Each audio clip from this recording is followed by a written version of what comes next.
अशोक जी Patni R K. Marble, उनके फूफा जी दीपचंद जी चौधरी दीपचंद जी किशनगढ़ के थे।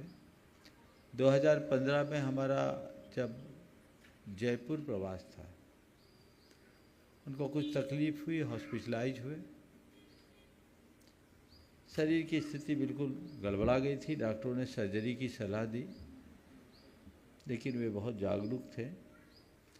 उन्होंने कहा मैं छेदन वेदन नहीं कराना चाहता। और एक उनके फैमिली डॉक्टर और उनके परिचित डॉक्टरों ने भी बता भी दिया था कि केस क्रिटिकल है। वो खुद में बहुत सावधान और जागरूक थे। उनने कहा कि मैं छेदन भेदन नहीं कराना चाहता। संयोग से हम थे, हमसे संपर्क किया, बोले भाई ले आओ।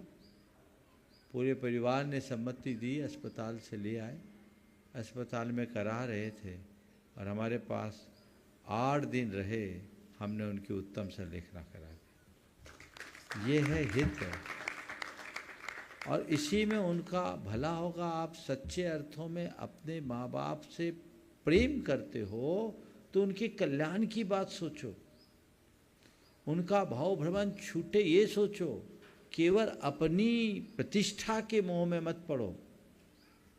आज ज़्यादातर लोग यही करते, पैसे बर्बाद करते समाज को जवाब देने के लिए, समाज को दिखाने के लिए कि हमने बड़ी सेवा की। सेवा क्या की? डॉक्टरों और नर्सों के भरोसे छोड़ दिया तुमने क्या किया? सेवा तो हम लोगों के पास होती। जब किसी के संलेखना करते हैं तो उनका मल मूत्र भी हाथों से उठा के साफ किया जाता है।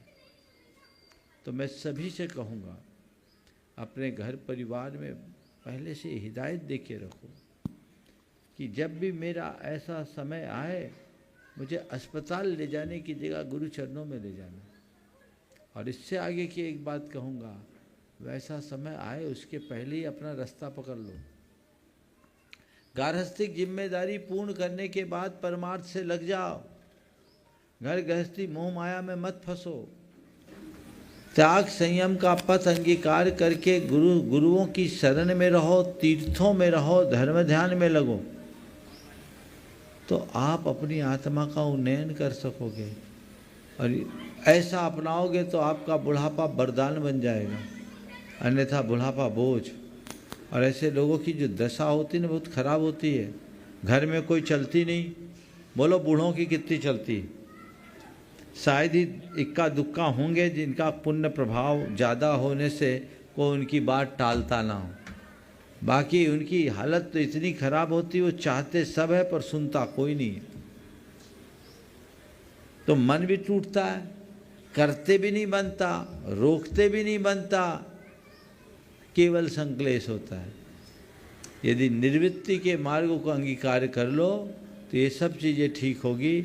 आपकी आत्मा का भी हित होगा और परिवार में भी प्रेम बना रहेगा। क्यों अपनी दुर्गति कराते हो?